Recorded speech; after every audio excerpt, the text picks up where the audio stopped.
Kedua, bertindak dan menderita sebagai tempat belajar harapan. Nomor 35. Semua perilaku manusia yang serius dan benar adalah harapan dalam tindakan. Artinya, pertama-tama ialah bahwa kita bermaksud meningkatkan harapan-harapan kita yang lebih kecil dan lebih besar untuk menyelesaikan tugas ini ataupun itu yang penting untuk perjalanan hidup kita selanjutnya. Dengan komitmen kita membantu membuat dunia ini agar lebih terang dan lebih manusiawi, serta juga membuka pintu untuk masa depan. Namun, upaya kita sehari-hari untuk meneruskan hidup pribadi dan untuk masa depan, segala sesuatu melelahkan kita atau berubah menjadi fanatisme apabila kita tidak disinari cahaya pengharapan besar yang tidak dapat dihapuskan oleh kegagalan-kegagalan dalam skala kecil maupun gangguan dalam peristiwa-peristiwa penting sejarah.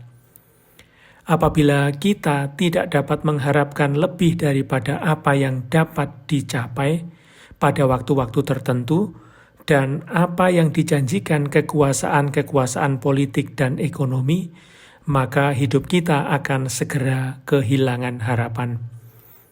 Pentinglah mengetahui hal ini, bahwa aku bisa terus selalu berharap walaupun dalam kehidupanku atau dalam periode sejarah hidupku ini tampaknya tak ada lagi yang dapat diharapkan. Hanya kepastian besar akan pengharapan bahwa kendati adanya segala kegagalan, hidup pribadiku dan seluruh sejarah dilindungi dalam kekuatan kasih yang tak dapat dihancurkan. Dan oleh karena itu hidup pribadiku serta seluruh sejarah memperoleh makna dan pentingnya. Maka hanya pengharapan semacam ini dapat memberikan keberanian untuk bertindak dan bergerak maju. Kita pasti tidak mampu dengan kekuatan sendiri membangun kerajaan Allah. Yang kita bangun adalah selalu kerajaan manusia dengan segala keterbatasannya, yang memang merupakan kodrat manusia. Kerajaan Allah adalah anugerah, karena itu besar dan indah serta merupakan jawaban atas pengharapan kita. Dengan menggunakan ungkapan klasik, kita tidak bisa pantas menerima surga atas jasa-jasa kita. Surga mengatasi apa yang patut kita terima. Seperti halnya dikasihi bukanlah suatu yang layak diterima, melainkan suatu anugerah.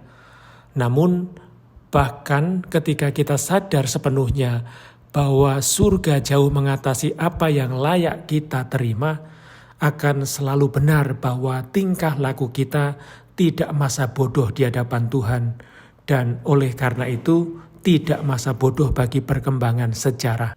Kita dapat membuka diri kita dan dunia untuk kehadiran Allah, kebenaran, kasih, dan kebaikan.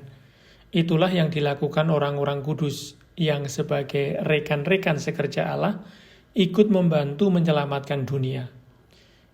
Kita dapat membebaskan hidup kita dan dunia dari racun dan kotoran yang menghancurkan waktu sekarang ini maupun masa depan.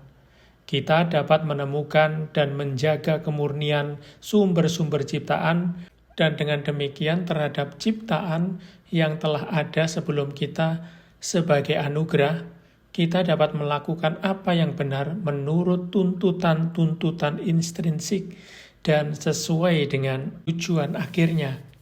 Ini tetap benar meskipun ternyata kita tidak mencapai hasilnya, atau rupanya kita tidak berdaya menghadapi kekuatan-kekuatan penentangnya.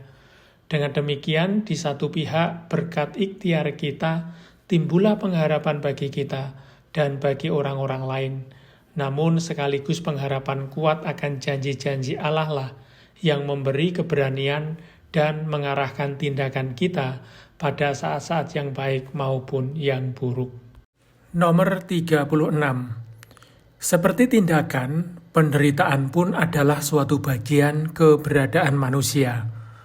Penderitaan itu berasal baik dari keterbatasan kita maupun dari tumpukan dosa-dosa yang telah tertimbun sepanjang sejarah, dan sekarang ini masih terus bertambah. Tentu saja kita harus melakukan apa saja yang kita bisa untuk mengurangi penderitaan, menghindarkan sejauh mungkin penderitaan orang tak bersalah, meringankan rasa sakit, menolong mengatasi penderitaan jiwa.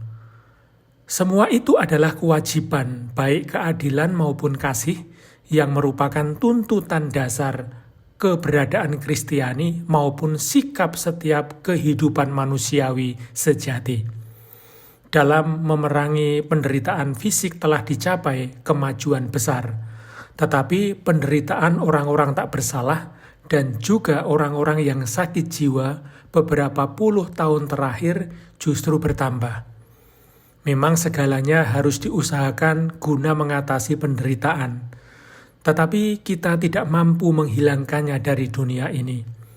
Dan ini memang tidak mungkin, karena kita tidak dapat menghilangkan keterbatasan kita.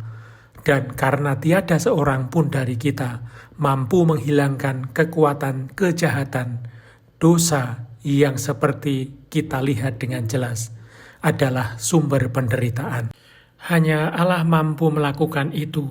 Hanya Allah yang secara pribadi memasuki sejarah, menjadi manusia, dan di sana menderita. Kita tahu bahwa Allah itu ada, dan dengan demikian kekuatan yang menghapus dosa dunia ini hadir di dunia. Karena kepercayaan akan kehadiran kekuatan ini, harapan akan penyembuhan di dunia telah datang ke dalam sejarah. Namun ini masih berupa harapan dan belum merupakan kepenuhan. Harapan yang memberi kita keberanian untuk menempatkan diri kita di sisi apa yang baik dalam situasi yang tampaknya tanpa harapan.